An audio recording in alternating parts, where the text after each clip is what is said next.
Good evening, ladies and gentlemen, fellow zoologists. I'm very pleased to say Professor Anna Matiti, the Executive Dean, Faculty of Science, of course, the reason why we are here, Professor Richard Greenfield, the inductee, as our respondent this evening, Professor Johan Janse, who is an emeritus professor in the zoology department, senior leaders of the university, members of Senate, and other academics. And then, of course, distinguished guests, students, and all that have joined us here this evening. Sanibonani, goeienaand, good evening to Bella.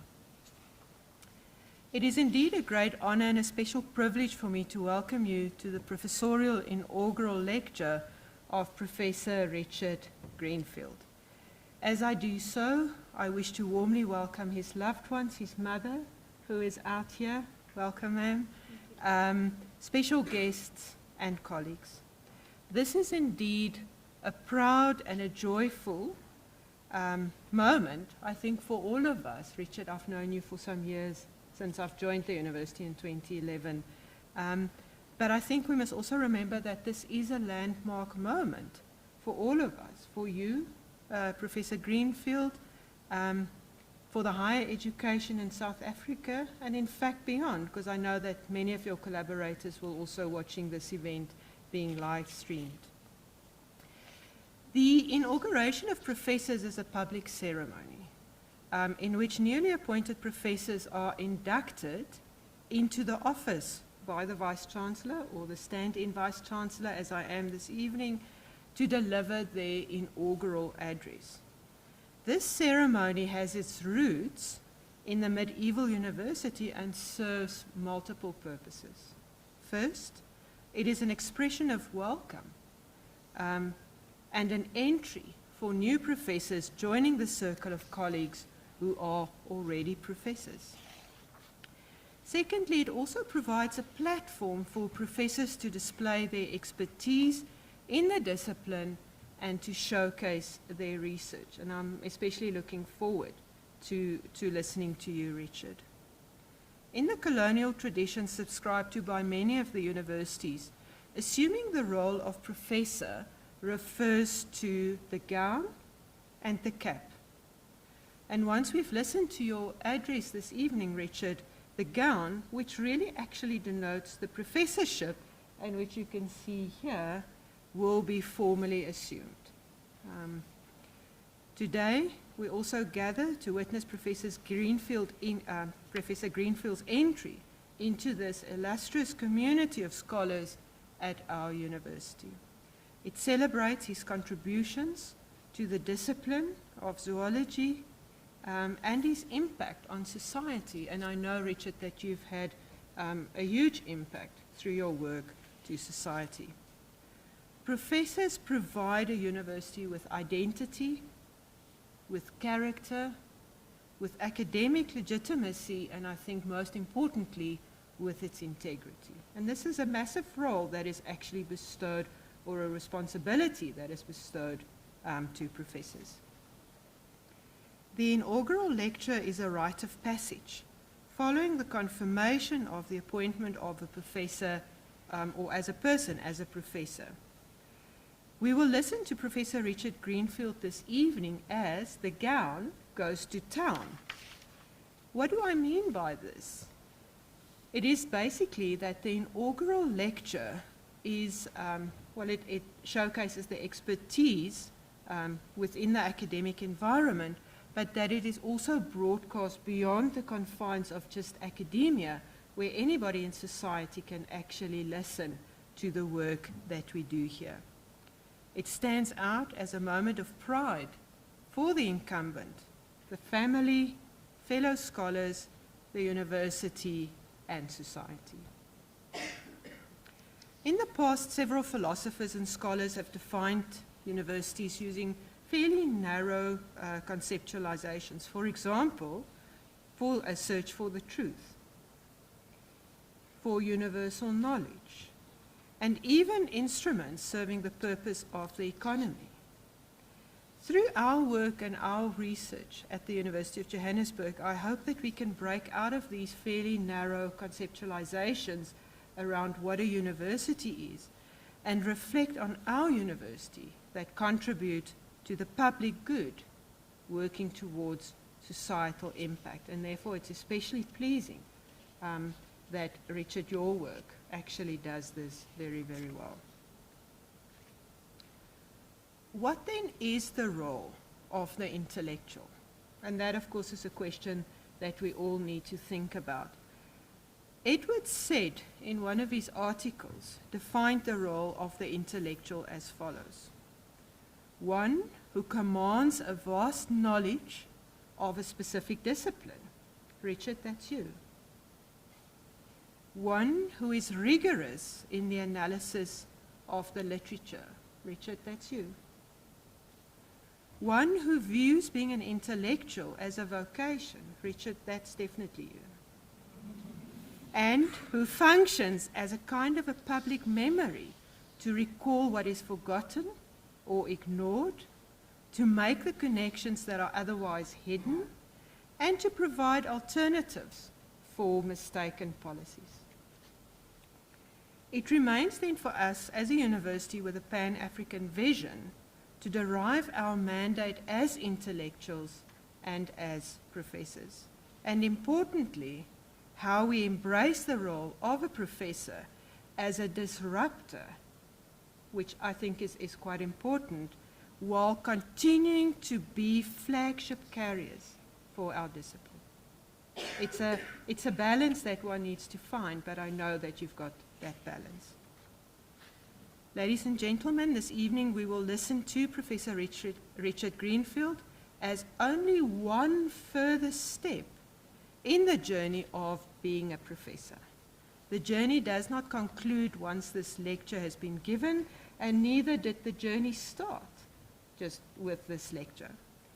Notwithstanding, and as I've said earlier, this inaugural lecture does create an opportunity for self-reflection and for a pause in this journey of being a professor.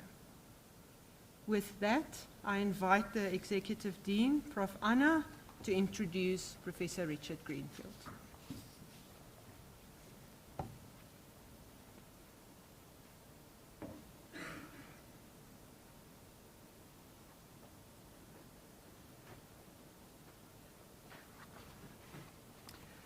Good evening.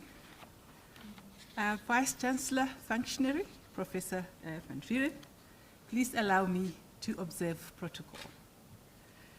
So I'm going to read through Professor Richard Greenfield's immaculate CV by way of introduction. Professor Richard Greenfield matriculated from St. Benedict's College in 1993. He registered the following year at the Rand Afrikaans University for a bachelor's degree in biological sciences and a BSc honors in zoology in 1998. In 1999, he registered for an MSc degree in zoology at what was then known as the University of the North, and in 2001, he started his PhD at what was known as the Rand Afrikaans University. While completing his PhD in aquatic health, Professor Greenfield was employed as the technical manager of the aquarium, a position he held until June 2015. Professor Greenfield completed his PhD in April 2005 with a dissertation entitled Baseline Assessment of the Nile River Floodplain and the Development of a Wetland Assessment Protocol. In 2015, he was promoted to senior lecturer, and in October 2018 to associate professor, and in October 2022 to full professor. Professor Greenfield has been involved in both undergraduate and postgraduate teaching, lecturing both ecology and ecophysiology on a third-year level and various honors courses. Professor Greenfield has also co-authored the tutored master's course in aquatic health since 2013. Professor Greenfield's main research focus is in ecotoxicology, with an emphasis on the impacts of metal, persistent organic pollutants, and microplastics in the environment.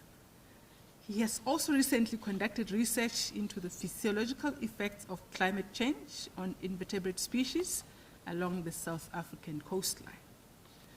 During his career, Professor Greenfield has authored and co-authored 38 manuscripts in peer-reviewed national and international journals, with a further 6 under review. He has also authored 1 book chapter and co-authored 2 technical reports. He currently has a Scopus H index of 14, ResearchGate interest score of 470.3. He has co-authored work presented at 53 national and 18 international conferences and presented 4 guest lectures. Professor Greenfield has served on the local organizing committee of 3 national and 1 international conference. He has reviewed manuscripts for 16 scientific journals and served as a reviewer editor for Frontiers in Environmental Science since 2020. He has also been appointed as an external examiner at 9 national institutions of higher education for 14 masters and 3 doctoral candidates. He has been appointed as an external moderator for undergraduate modules at the University of Venda, University of KwaZulu-Natal, 1 honors module at Northwest University. Professor Greenfield has served on various Water Research Commission steering committees and reviewed National Research Foundation applications for student bursaries, NRF rating and NRF project proposals for both rated and unrated researchers. In 2020, Professor Greenfield obtained his NRF C2 rating. In 2018, he was involved in reviewing the fish section of the South African National Standards for the care and use of animals in research.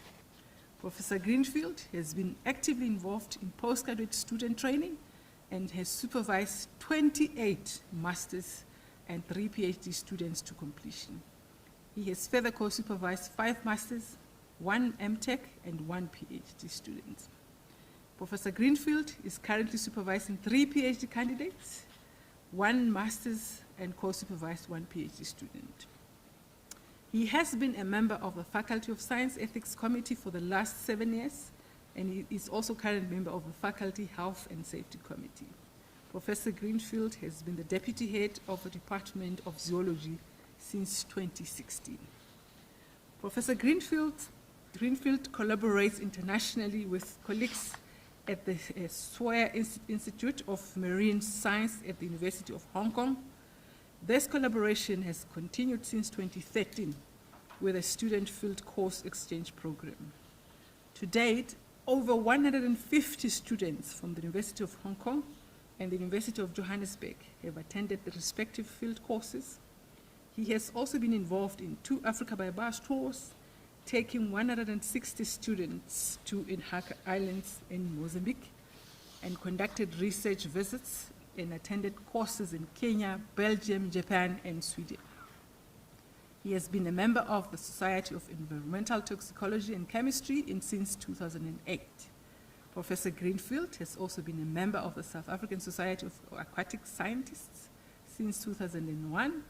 He has acted as honorary treasurer for 2 terms and is current president of the society. Ladies and gentlemen, it gives me great pleasure to introduce to you Professor Richard Greenfield.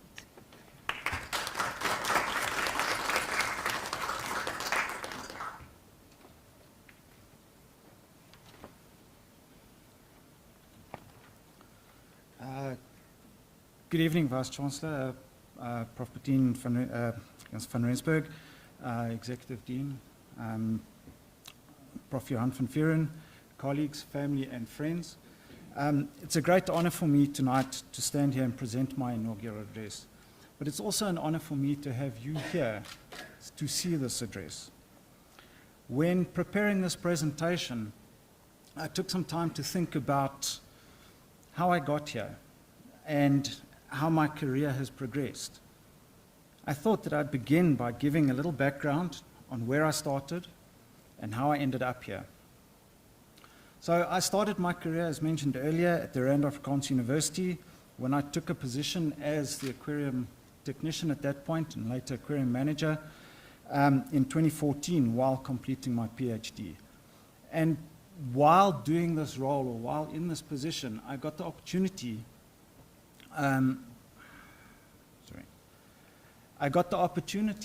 to do a lot of field work with a lot of colleagues, take a lot of students into the field and learn a lot of different techniques and see a lot of research that was being done. I also got the opportunity to see a lot of really nice places. So, for instance, I got to collect DNA samples from along the Skeleton Coast. I got to do a little bit of tiger fishing in the Olifants River. Might not look like it, but I am tiger fishing. I got to spend 4 days on Robben Island collecting samples again, DNA samples for the Africa Barcoding of Life project, along with the Toyota Enviro Outreach, where I also collected samples of invertebrates, fish, and some freshwater invertebrates as well.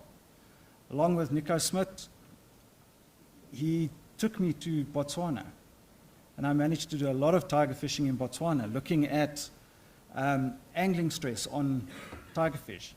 Is angling having an effect on the organisms? I got to spend time at Tsitsikamma with Nico and Victor and colleagues from the SWI Institute, Prof. Gray Williams, where we take students and look at the nearshore marine ecology. Got to sample some of Nels Flay's pans, and I even got to go to Rietvlei Nature Reserve just outside of Pretoria. So I've been to a lot of really nice places, well, some not so nice, but I've been to some nice places and seen some nice things. And I think this is what's drawn me to this profession. While I was in the profession, I managed to see a lot of nice places, but I also saw the effects of pollution. I saw the effect that we as humans are having on these nice places. I felt the effect of some of these places as well, coming back not so healthy, but it's part of the job, and we enjoyed it anyway. And in doing that, I fostered a love for research. I got to partake with a lot of these field trips. I got to partake in some of my own research. While I was in the field, collecting samples, parasite samples for a parasitology student, I managed to take some of the samples there and bring them back and look at pesticides or metals within those organisms as well, which then fostered that part of research where if we're going to look at an area, we can look at the whole area. We can look at the entire system and see exactly what effects it's having. And that then led me to where we are today, my research field, where as an ecotoxicologist, we have to then start looking at where's this pollution coming from and how then can we deal with that. So if I take you back and we look at where things started, we can start with the pre-industrial age. Where during the pre-industrial age, basically farmers using primitive tools, natural products, not many chemicals, and then we moved into the first industrial revolution, where man started to use steam engines, we managed to mechanize things, and with that came an increase in populations, increase in urban settlement, and an increase in pollution or waste that we produced. The second industrial revolution furthered that, where we increased the amount of chemicals or the amount of machinery that we were using. We had harder tools, we could mine, we needed the raw materials, and in all those processes, waste is being produced. And that waste was essentially being released into the environment. We needed the materials, and the materials we were getting were good, but the waste that we were producing, we discarded, and that was just out of sight, out of mind. Then we moved on to the third industrial revolution, where we started to synthesize chemicals. We became clever. We could synthesize chemicals, we could synthesize pharmaceuticals, we could increase humans' life expectancy, population started growing, and the amount of waste we produced became even more. And yet again, we didn't really pay too much attention to what the effects of that waste are. We've got a chemical, we've got a drug that we've produced, and that is advantageous to us, and people are getting better, and everything is hunky-dory. We've got pesticides, magical chemicals that help us produce more food, but what's happening with those in the environment? And yet again, we still don't pay too much attention to that. And then we get to the fourth industrial revolution, where we've started now, where we start getting emerging contaminants, or more contaminants emerging.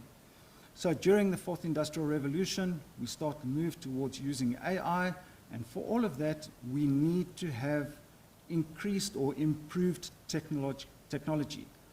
So a lot of the technology that we've developed earlier is now obsolete, and that has to be disposed of. And are we recycling that in an efficient manner?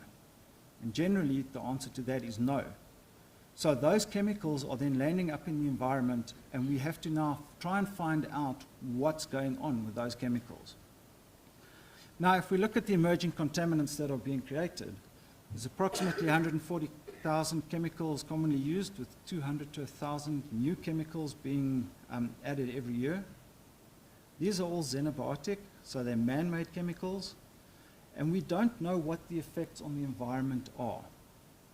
We know what good they can do, but we don't know what damage they're doing in the process. Historically, waste was disposed of in water bodies. Yet again, it was convenient to pump the waste into a river, into the ocean, into streams and lakes. And it was pretty much a case of out of sight, out of mind. And now, presently, we are sitting with a problem where we have an insufficient quantity and quality of water that we need in the country. So looking at the aquatic ecosystems is vitally important to help with our survival. And yeah, so with the generation of chemicals, we then started to be able to increase our food production. We had medicines, and with that, we managed to get to a situation where our populations could increase, and through those population increases, we obviously created more chemicals.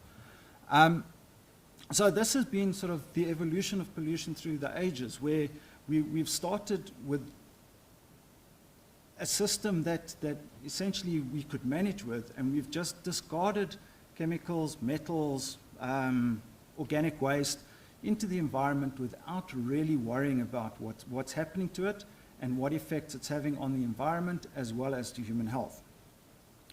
And so what has happened is in 2015, the UN brought out the Sustainable Development Goals. Now, we have to try and align our research in such a manner that we can then adhere to these Sustainable Development Goals. Now, there's some of these goals that as researchers in the aquatic sciences, we can't deal with. But a lot of them we can deal with in a secondary nature.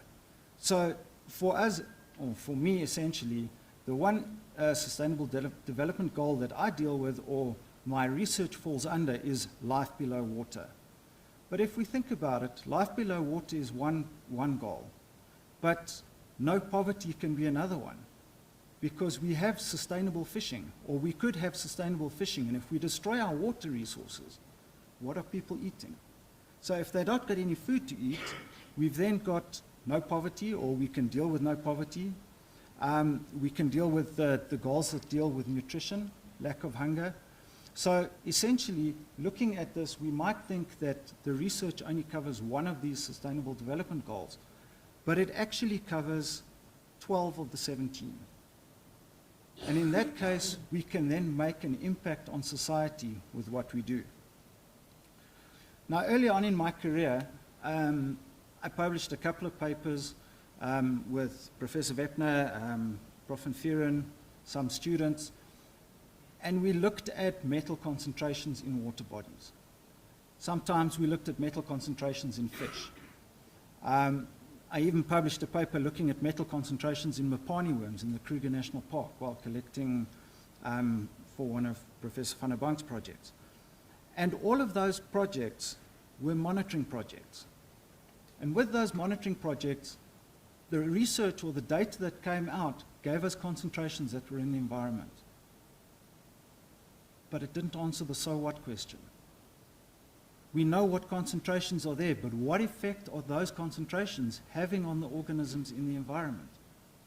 And that led me to believe, or led me to think about things and say, well, environmental contamination is there. We know, we've tested it. And the metals that we are finding are exceeding the guideline values. Metals are accumulating in fish tissues and Mopani worms, as the case may happen. Water and fish pose a potential human health risk, but we don't know about that human health risk, or we know that it's a potential risk, but if we don't do the right kind of studies, we don't know how big that risk is. And finally, we can see that all the conclusions from that are general. And those studies pose more questions than they do provide answers. And from that, then, it leads into where the research is going, or where my research is going. And so I'd like to talk about 3 different sections of research that I've been involved in. And the first one is persistent organic pollutants. And on the screen, you'll see a picture of a book, The Silent Spring, by Rachel Carson. And she was probably one of the foremost ecotoxicologists in the USA. She published the book in 1962. And in that book, as an activist, she highlighted the plight or the effects of the indiscriminate use of DDT in the environment, in the farming or in agriculture. And from this, she took on the chemical industry. And she managed to actually awaken public consciousness, so much so that the use of DDT was banned in the States as an agrochemical, and later it was banned for use around the world. And her movement then also started the United States Environmental Protection Agency. So there's a lady or one of the great women in science who has done something with societal impact. And how can I then also create some form of societal impact? So with regards to the DDT analyses, or the persistent organic pollutants, one of my PhD students worked on a WRC-funded project with Prof. Nico Smit as the principal investigator, where we looked at DDT concentrations in the Pongola River floodplain. And we found DDT was bioaccumulating in 2 fish species, Cynodontis zambizensis, and then also in Oreochromis mozambicus. And from those studies, then we conducted some laboratory-based testing to see at what levels these DDT and its metabolites would accumulate, and we managed to publish some papers on that. But the interesting part about that is we know that the fish are accumulating DDT. And as part of the WRC project, the Greater WRC project, a questionnaire-based study was done within the local communities to find out, okay, so Cynodontis zambizensis, it's a brown squeaker. It looks like a very innocuous little fish, maybe about 15, 20 centimeters long. It's not going to serve as a food source for anyone. And through this questionnaire-based study, we found that Cynodontis is used as baby food. So the local community are using the Cynodontis to feed infants because it's high in protein, but it doesn't have any bones. So it makes a suitable fish for feeding infants. And therefore, we were able to then say to the people who are using the DDT that, you know, listen, we must try and spray or do the indoor residual spraying in a manner in which we are reducing the amount that is getting into the system. So building on from that, we then looked at, from field work that we did around the area, we saw that atrazine, which is a herbicide, was being used on the fields to prevent weed growth in the millie fields. And from that, we found a paper that said that atrazine actually increases the toxicity of DDT. So another PhD student of mine, Greg Jans van Rensburg, then looked at a synergistic exposure to look at the effects of DDT, atrazine, and then a combination of DDT and atrazine on shrimp from the system. And the results that we got showed that it doesn't really make it more toxic. However, it is something that we can look at, and we can say that although atrazine is getting into the system, we still have DDT. The two of them are impacting human health. And this leads to where we need to go into affecting or having an effect on society or societal impact. Another one of the emerging pollutants or contaminants that we're looking at is e-waste. Like I said, we've moved into the fourth industrial revolution, and we've now moved towards AI and using artificial intelligence. But for that, we need improved computing power. And for that improved computing power, obviously, we have a lot of obsolete old machinery that needs to be discarded and recycled. And throughout the literature, they show that a lot of these instruments get shipped off to Africa, be it Nigeria, sometimes into Asia, into India as well, because people there will recycle those motherboards to get the precious metals off them. But the recycling that they're doing is not the most efficient way of doing it. So they are using some horrible chemicals as well to remove those metals, such as gold, vanadium, platinum, from those motherboards that have been used. Other thing is, the motherboards have some form of chemicals, such as flame retardants. They're made out of plastic, and all that goes into the atmosphere or into the environment as well, polluting the environment. So we conducted a study here at UJ where UJ was kind enough to give us some 40-odd PCs, which we then cut up into small pieces, and we leached from those motherboards that we got up and shredded. We leached metals into solution, and we did exposures of zebrafish on those chemicals. And we found out that, yes, from a basic leaching process, we are getting metals released into the environment. So if any of those motherboards are landing up in the water, we are going to have an increase in metal concentrations in our systems. One of the metals that is released is vanadium. And so another one of my PhD students, Dr. Dans Verster, has looked at the effects of vanadium on Xenopus laevis, or the platana. And from that, we looked at, are there any physiological effects on the frogs? But also we did FETAX testing, where we looked at if there's any teratogenic effects on the embryos of the frogs. And the next slide shows that there are indeed malformations during the formation of the tadpole. So we get axial malformations included, including axial bending, brainstem growth, and multiple tails. We also get microcephaly, which then affects reproduction. So will affect the wild populations because there's no recruitment taking place. And then the third contaminant that I'd like to speak about, or the third contaminant, we can call it that I'd like to talk about, is microplastics. And microplastics is a hot topic in ecotoxicology at the moment.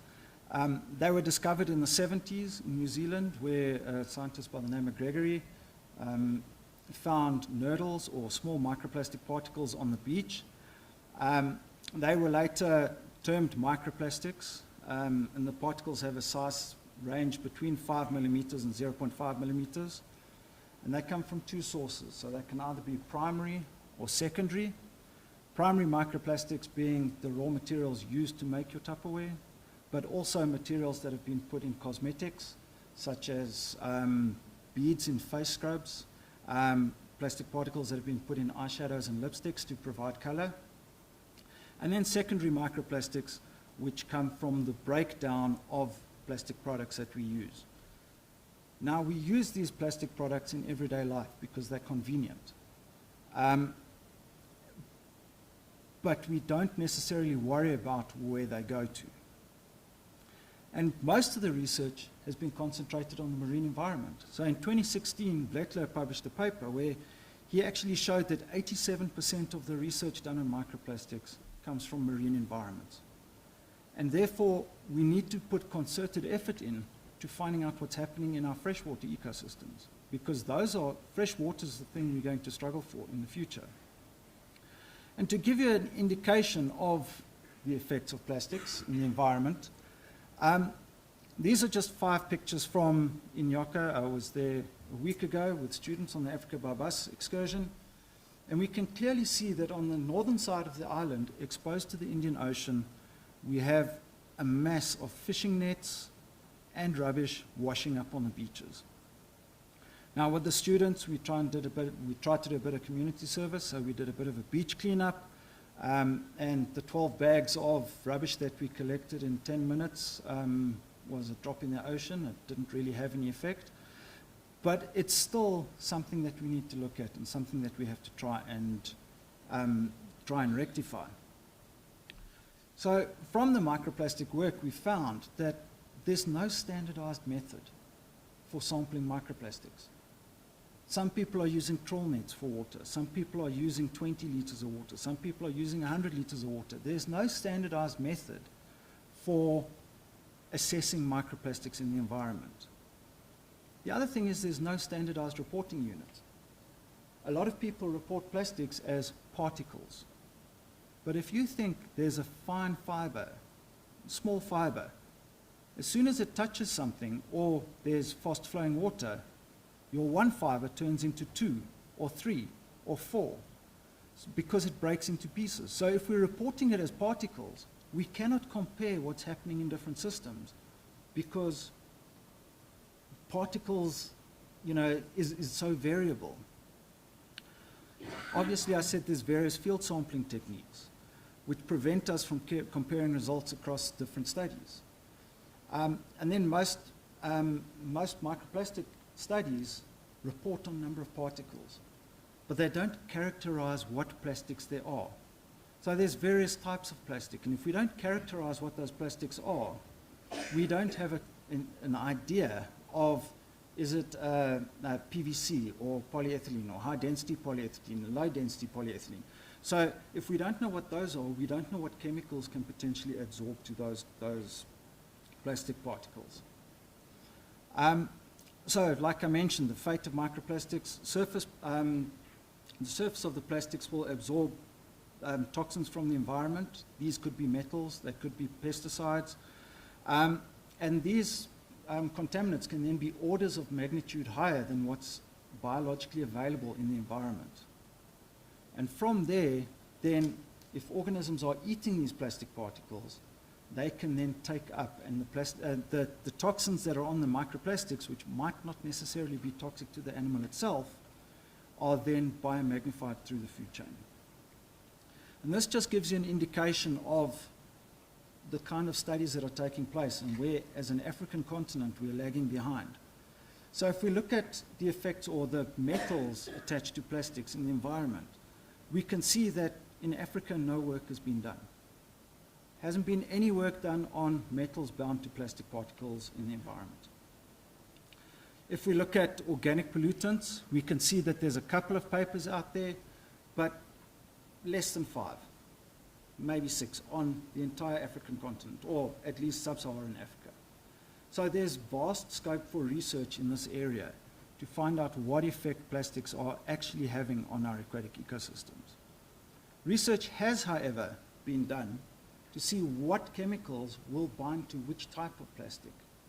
And therefore, if we are characterizing the plastics in the environment, we can then narrow down the 100,000 odd chemicals that we should be looking for or need to look for. We can narrow it down to a small suite of chemicals that we need to look at. Therefore, effectively using our research funds better. So I think that's the way we need to go. It's more important for us to find these basics out and then to be able to apply that into the field so we can then look at societal impact. So from this, I'd like to give you this take-home message. The monitoring of environmental contaminants is insufficient. Just saying what the concentration in the environment is doesn't tell us much. So we know there's 10 milligrams of lead within the water. That's insufficient. We need to know what effect that lead is having on the organisms. We need to use rigorously tested scientific methods that are standardized, but also have suitable quality control and quality assurances. So we can rely on the results, and then we can use those results from different studies and compare them across continents, compare them across river basins, compare them so we can get a better understanding of what impacts we're going to have. And we must answer the so what question. A lot of time people do research for the sake of doing research because it's cool. We're going to nice places, it's cool. But we need to do research that we are going to affect or impact on society. We need to be able to say how we're going to be able to set up policy so that we can reduce the amount of chemicals in the environment and potentially attain these sustainable development goals, quite lofty goals that have been set for 2030. So we need to find out how we can engage with societal impact. We can look at human health risks. One of the hot topics at the moment, although it has been around for a while, is One Health. So how can we relate what we're seeing in the environment back to human health risks? How can we contribute to sustainability by achieving the Sustainable Development Goals? And potentially one of the things we can start looking at is adverse outcome pathways, where we look at a chemical in the environment and we can see what effect it's having and what pathway it's following along the entire organism's chain, or from cellular, subcellular to cellular, to what effect it's going to have. So that's the take-home message. The other thing I would like to say is, as scientists, we have terrible communication skills. And I say that with a reason, because we can communicate to other scientists without any problem. But what we have to try and do is change our communication from science to manager. If we don't speak manager, then somebody cannot make a change. As a scientist, I can tell you the SAS score, the invertebrate score within a river system is 227, and it's an A-class river. However, the manager has to understand what an A-class river is. And if you can say it's a green river instead of a red river, then they can implement change to maintain it as a green river, because green is good and red is bad. So we have to be able to get our information across in such a way that managers and policymakers can affect the change that we would like to see. And with that, I'd like to close that part of my presentation, but research isn't something that you do alone. It's not something that you do in a silo. There's always a team of people around you. So first off, I've had 4 great mentors. Prof. Victor Wepner, Prof. Nico Smit, Prof. Anne-Marie Avenant-Olderwache, and Prof. van Vuren. They've always helped me out when I've been in need. Victor with his, dit sal oulik wees, of weet jy wat sal oulik wees? Meaning, it'll be cute. In other words, just do it. Don't, this might be a nice way of doing things. Richard, I suggest you do this because that's the correct thing to do. Nico always said to me, if you're going to do research, go to nice places. So 5 weeks of tiger fishing in the Okavango Delta, that's a nice place to do research. I can confer with that. Prof. Olderwache has always asked me to do things that I've thought, really, do I have to? But whenever she's asked me to do them, I've taken that task in hand, because I know she's always been looking out for my career, and it's been in the best interest of my career. So as a mentor, she's been absolutely excellent.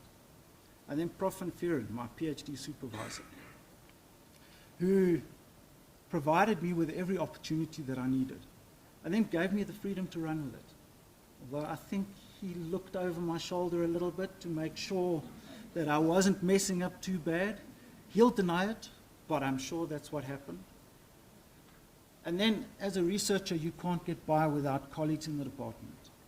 They all individually add to the work that you do. There's always a sounding board to speak to somebody and say, I'm sitting with this problem, how can I help? What can be done with this? And there's always an idea that's coming through which helps with those problems.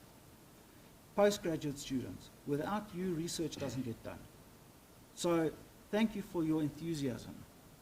I want postgraduate students that come to work in the morning at 7 o'clock, are willing to work the entire day, stay potentially later than I do, and just get the work done. And I've been fortunate where I've had postgraduate students like that. Some of them have tested my patience on numerous occasions, but I'm sure I tested my supervisor's patience as well. So on a pay-it-forward scale, things are not too bad. And then finally, I'd like to thank my family and Molly. They're the rock that I stand on. And they're there every day. So thank you very much.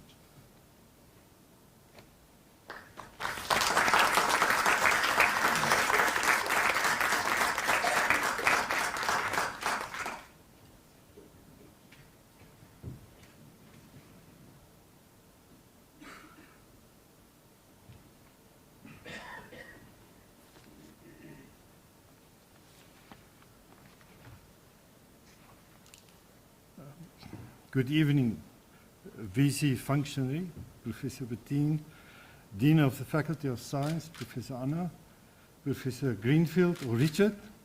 It's a privilege for me to give a brief response to what you've said tonight. I was really impressed what I've seen, and I'm not sure you're so right that I was always looking over your shoulder.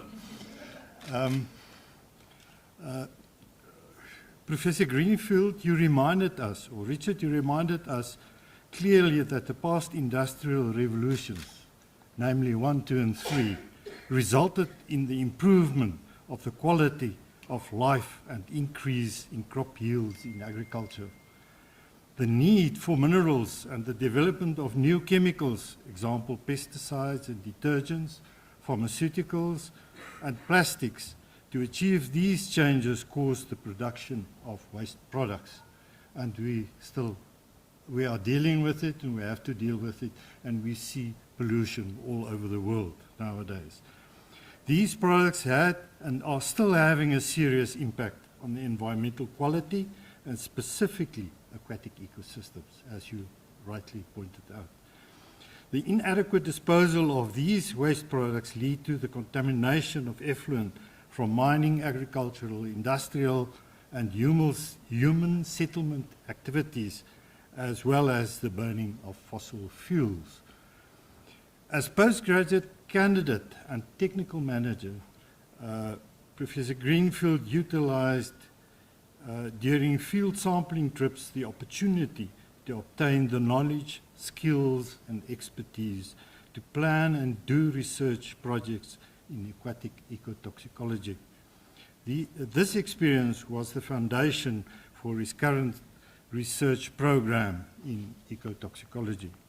At the beginning of his research career in ecotoxicology, he concentrated on the monitoring, as he pointed out, monitoring of accumulation of contaminants in the aquatic environment. The focus of his work was on the accumulation of metals and chemicals in aquatic organisms, example macroinvertebrates and fish. The determination of the levels of these contaminants in abiotic, in other words, water and sediment, and biotic samples, flora and fauna, tissue, provided valuable information on the storage thereof in the aquatic environment. Invertebrates and fish were also used as bioindicators of pollution. Then, as he rightly pointed out, the so what question was asked then.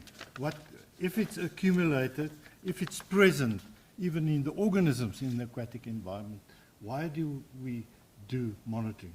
But we have to determine the presence of it before we determine the effects thereof.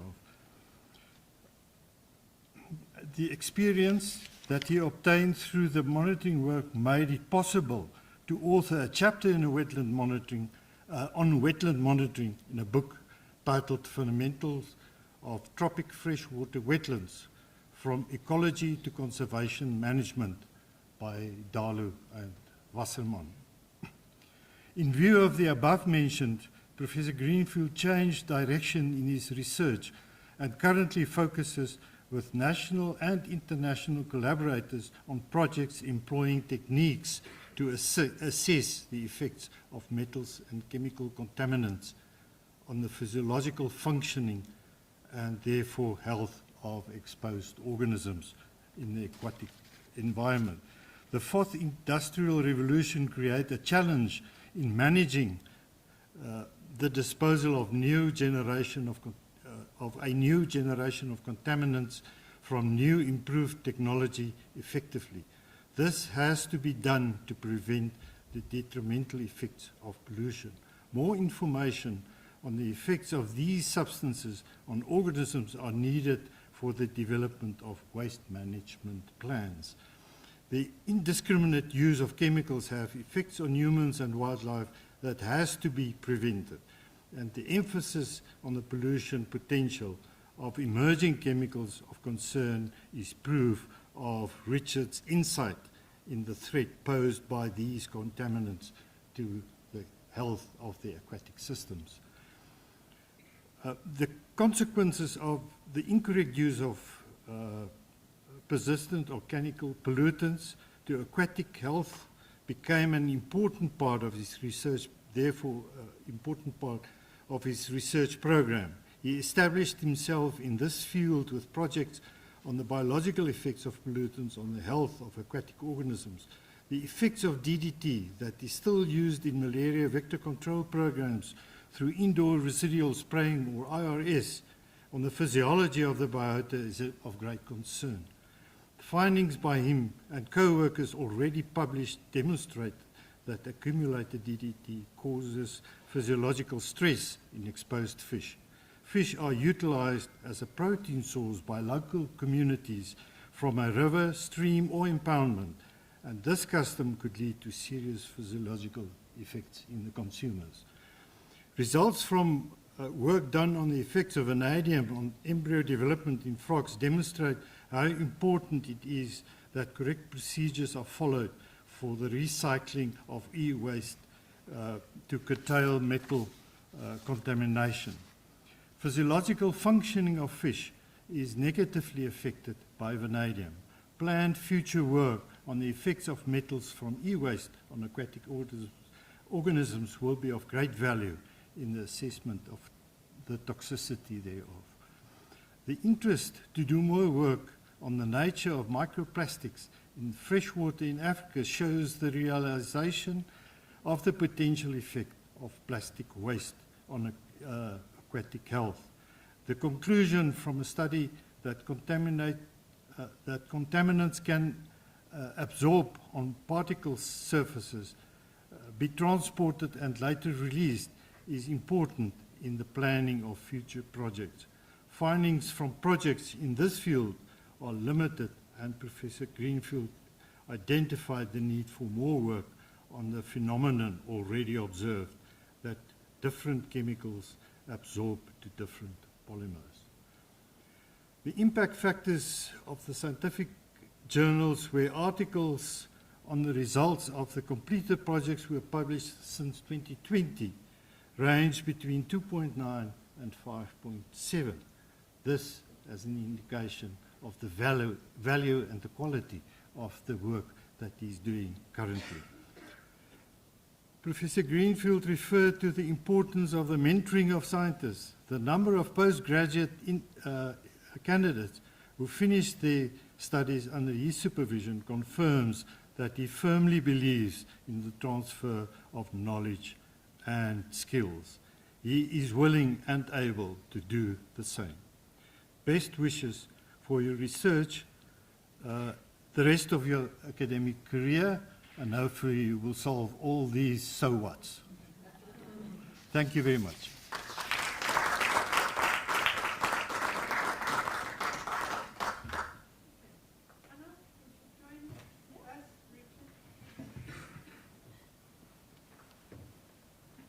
Mrs. Greenfield, would you like to join us to gown your son?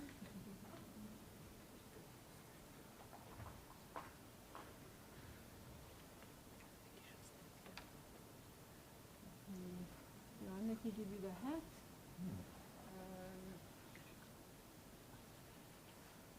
There you go. Grab one side and Anna's got the other side. Make sure we don't pull you back.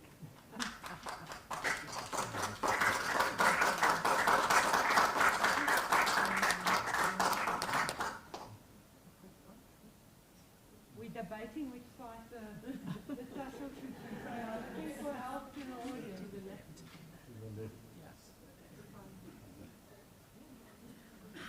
There you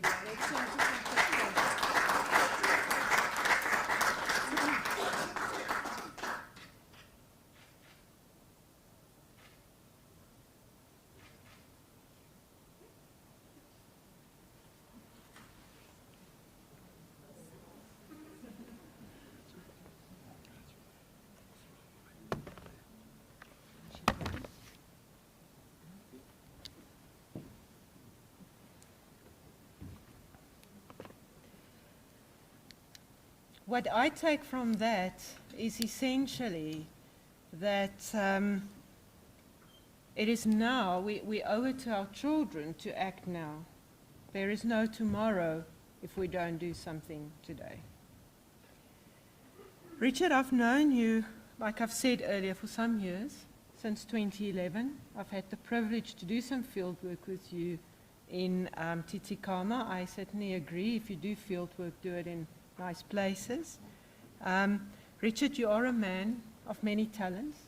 I've never met someone that make as good potjiekos as what you do. And I've really searched long and hard, and I must say you are still my number one in terms of potjiekos. On a more serious note, I think we've all seen the impact that Richard has on his field, and the University of Johannesburg is number one globally for SDG 1, no poverty. Richard, and your work has contributed to make the University of Johannesburg number one in that field, certainly.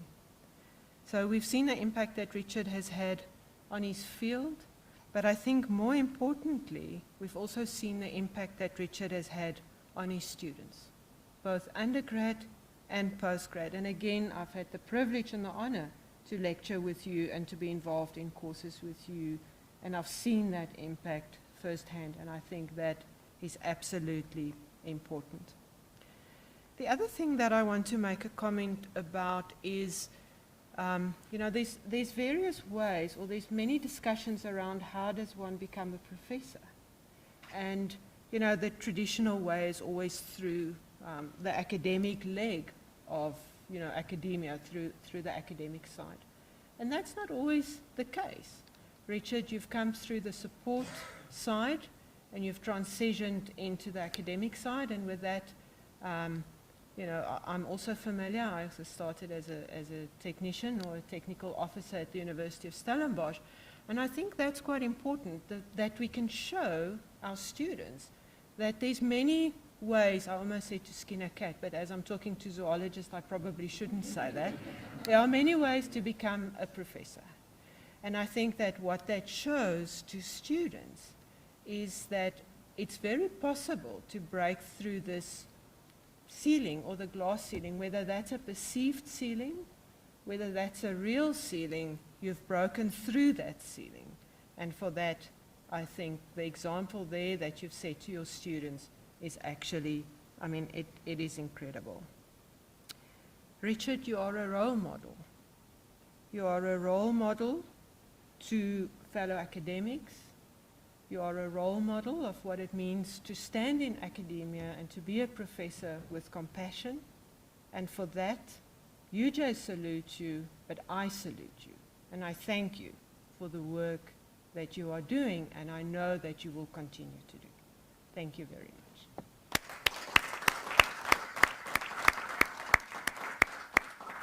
Ladies and gentlemen, there are some refreshments, some food and drink.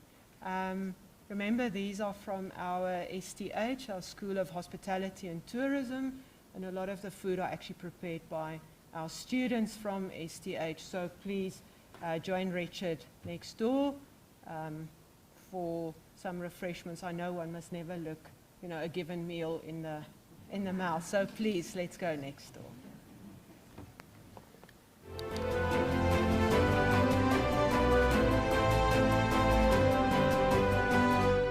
The University of Johannesburg, the future reimagined.